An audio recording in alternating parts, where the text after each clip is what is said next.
दिल्ली के 24 अकबर रोड स्थित कांग्रेस हेडक्वार्टर में अध्यक्ष पद की कुर्सी पर कौन बैठेगा, इसके बड़े संकेत दिल्ली से करीब 2700 किलोमीटर दूर केरल के कोच्चि से मिल गए।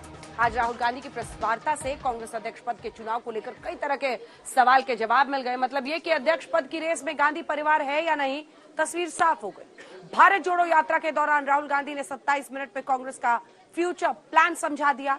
अध्यक्ष पद से लेकर 2024 की लड़ाई तक का पूरा खाका खींच दिया।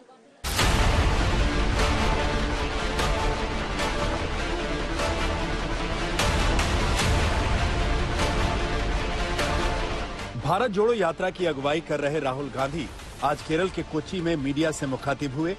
सीधे सवाल और सीधे जवाब का सेशन शुरू हुआ। 27 मिनट की प्रेस वार्ता के दौरान एक ही सवाल से राहुल का बार बार सामना हुआ, यानी कांग्रेस के अध्यक्ष पद की रेस में वो शामिल हैं या नहीं। प्रेस वार्ता शुरू होने के 7 मिनट बाद राहुल से सवाल पूछा गया। In the last press conference, I made my position very clear. Then that remains my position. Could you please explain it once again? I mean, I've explained it multiple times. Just take a look. Just take a look at the last press conference. You'll see exactly what I said. Look, I have repeated myself many, many times. Take a look at the last press conference, and you'll have a very good sense of what I said. Rahul Gandhi ने bouncer मारा। दूसरी बार 10 minute 55 second पर राहुल से दोबारा यही सवाल पूछा गया। राहुल जी, अगर आप कह नहीं रहे, लेकिन ये साफ है कि आप अध्यक्ष के लिए नामांकन दाखिल नहीं करेंगे। अगर आप इस सवाल नहीं, मैंने पिछले प्रेस कॉन्फ्रेंस में बहुत क्लियरली बता दिया था। आप थोड़ी पेशेंस रखिए, आपको पता लग जाएगा क्या होने वाला है। 27 मिनट की प्रेस वार्ता में 12 मिनट पर राहुल गांधी से अध्यक्ष पद को लेकर तीसरी बार सवाल पूछा गया। Again, I've made my position clear, and I don't want to delve on this subject because you are making me answer the same question 6-7 times. Right? I've made my position very clear. You can look at many such interactions that have taken place in the past. You'll get my answer. It's always been the same. Rahul Gandhi ने अध्यक्ष पद पर अपनी उम्मीदवारी का जवाब पिछली press वार्ता में होने का दावा किया, यानी 9 सितंबर को। उस दिन राहुल गांधी ने अपनी उम्मीदवारी पर क्या कहा था, वो सुनिए। Whether I become president or don't become president, this will become very clear when the presidential election takes place of the Congress party. It will become clear that, so wait till that time. When that time happens, you will see. And then if I don't stand, then you can ask me the question, why didn't you stand? I'll answer the question for you. Congress party के president का चुनाव होने वाला है। जब वो चुनाव होगा, उसमें क्लैरिटी आ जाएगी। उसमें क्लैरिटी आ जाएगी। जब क्लैरिटी आ जाएगी और अगर मैं खड़ा नहीं हुआ, आप मुझसे पूछ लेना क्यों नहीं खड़े हुए, मैं आपको जवाब दे दूंगा। I have made my decision. I have made my decision very clear.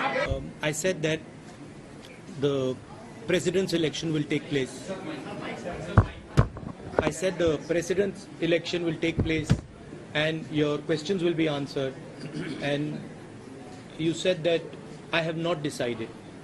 I have very clearly decided in my mind what I am going to do. There is no confusion in my mind at all. मतलब ये कि राहुल गांधी ने clear कर दिया है कि वो अध्यक्ष पद की रेस से आउट है। राहुल गांधी अपने स्टैंड पर कायम है, यानी कांग्रेस पार्टी का अध्यक्ष गांधी परिवार का कोई सदस्य नहीं होगा। अब सवाल है कि गांधी परिवार के आउट होने के बाद इन कौन होगा। वैसे तो चुनाव लड़ने वाली लिस्ट में कई नाम हैं, लेकिन सबसे हैवीवेट दावेदारी अशोक गहलोत की मानी जा रही है।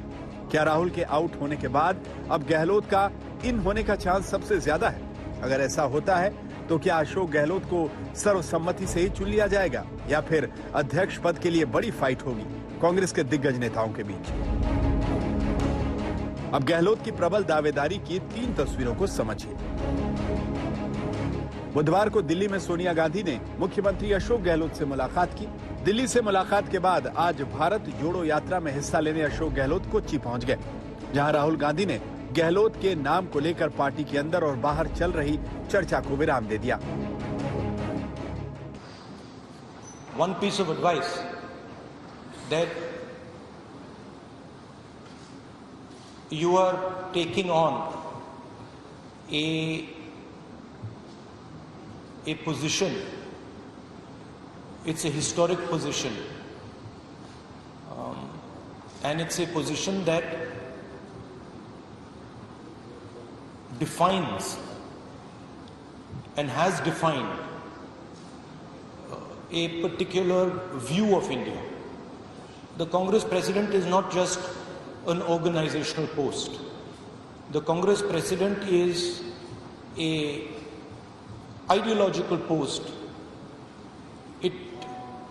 It is a belief system.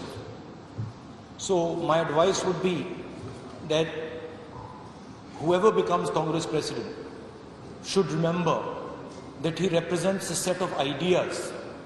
He represents a belief system. What we have decided, जो हमने उदयपुर में decide किया, वो कांग्रेस पार्टी का एक commitment है. तो I expect that commitment will be maintained. इधर राहुल गांधी के एक नेता एक पद का इशारा आया, उधर अशोक गहलोत ने सारा कंफ्यूजन दूर कर दिया. कोई प्रॉब्लम नहीं है.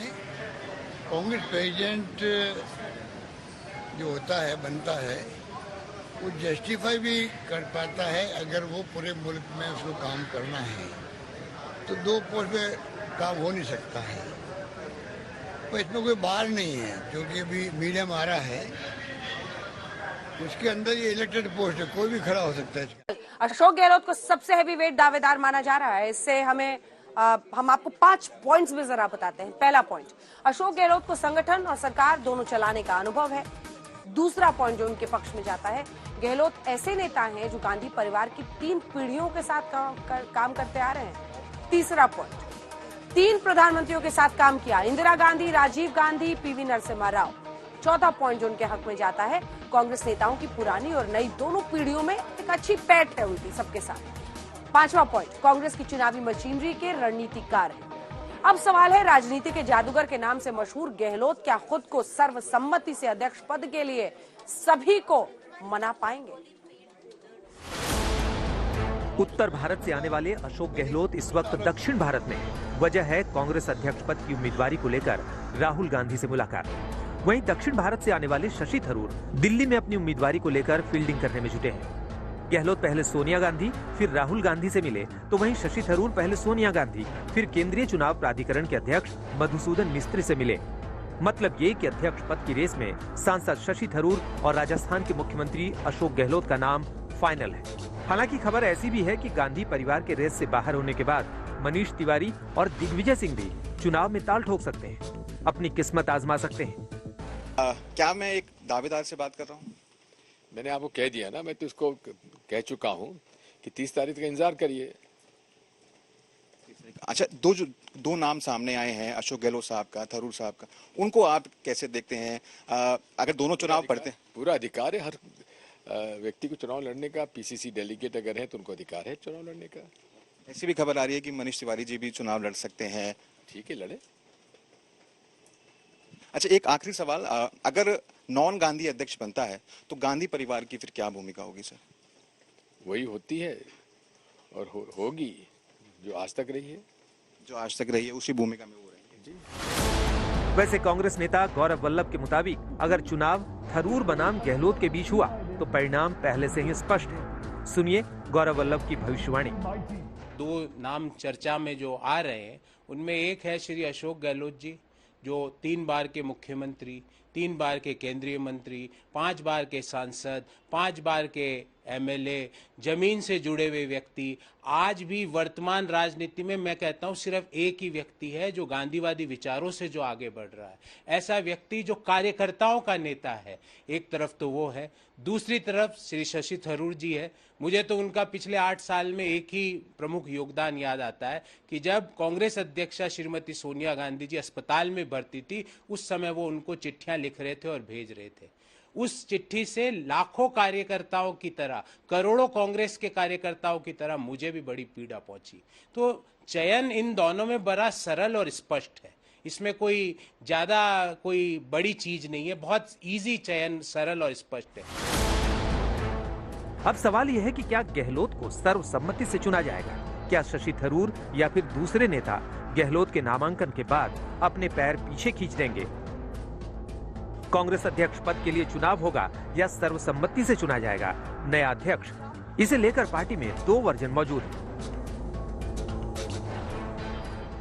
चुनाव होगा, अगर आवश्यक हुआ, मेरा बस चले तो मैं यही कहूंगा गांधी परिवार का ही अध्यक्ष बनना चाहिए। मैं डेलीगेट की हूं, इसलिए कहना चाहूंगा कि पार्टी के अंदर अगर सर्वसम्मत से चुनाव होता है तो वो हित में है पार्टी के। बाकी लोकतंत्र में चुनाव हो, नामांकन दाखिल है, सब स्वतंत्र है। और 24 तारीख से नामांकन चालू होंगे कांग्रेस अध्यक्ष के पद के लिए। उस पद पे कौन आसीन होगा ये मतदान के बाद ही पता पड़ेगा, और ये कहना बहुत जल्दबाजी होगा, क्योंकि मैं समझता हूँ कि अखबारों से या अफवाहों से हमें ज़्यादा अपने आप को संबंधित नहीं रखना चाहिए। लेकिन चुनाव हो रहा है, लंबे समय के बाद होगा, क्योंकि जब पहले भी चुनाव होते थे वहाँ पे चुनाव यूनानिमस होता था। अगर सोनिया गांधी जी लड़ती थी तो उनको अनअपोज्ड चुनाव जीत जाती थी, राहुल जी भी चुनाव जीते अनअपोज्ड। इस बार भी देखते हैं कौन नामांकन भरता है। पर आज जो भी हो, लेकिन एक लोकतांत्रिक प्रक्रिया से अगर पार्टी गुजरती है तो मजबूती उसमें आएगी, और मैं समझता हूँ कांग्रेस ही एकमात्र ऐसा पॉलिटिकल पार्टी होगी जो इस तरह के चुनाव करा सकती है। वहीं मनीष तिवारी नामांकन से पहले अपने लोगों के साथ चर्चा कर रहे हैं, तो दिग्विजय सिंह उम्मीदवारों का चेहरा देखकर फैसला करेंगे।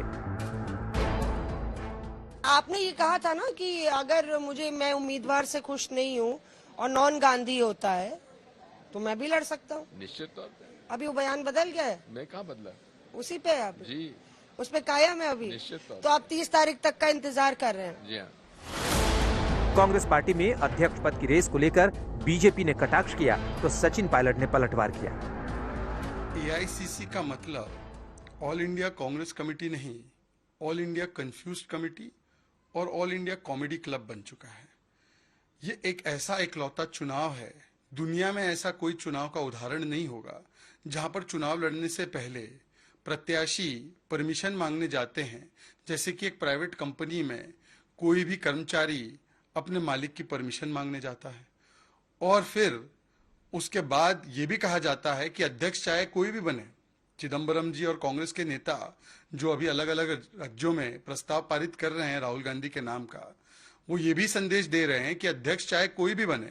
सचिन पायलट का भी बयान है कि अध्यक्ष ए बने, बी बने, सी बने, अशोक गहलोत बने, शशि थरूर बने, कोई भी दरबारी बने, तो असली ताकत और असली पावर और असली रिमोट कंट्रोल तो परिवार के हाथों में ही रहना है। भाजपा में चुनाव होते हैं नहीं होते पता ही किसी को नहीं है। अब नड्डा जी अध्यक्ष बने हैं, कैसे बने हैं, कब नामांकन हुआ, कब मतदान हुआ, किसी को मालूम नहीं है। तो ये जो प्रक्रिया है ये बहुत सार्थक है, एक प्रशंसनीय है, और मुझे लगता है कि इससे एक अच्छा बल कांग्रेस पार्टी को ग्रास रूट्स पर मिलेगा। अध्यक्ष पद के चुनाव के लिए 30 सितंबर तक नामांकन होने हैं। अब देखना होगा कि कांग्रेस का बिग बॉस बनने के लिए कितने और चेहरे चुनावी मैदान में अपनी किस्मत आजमाते हैं। मौसमी सिंह के साथ आज तक ब्यूरो।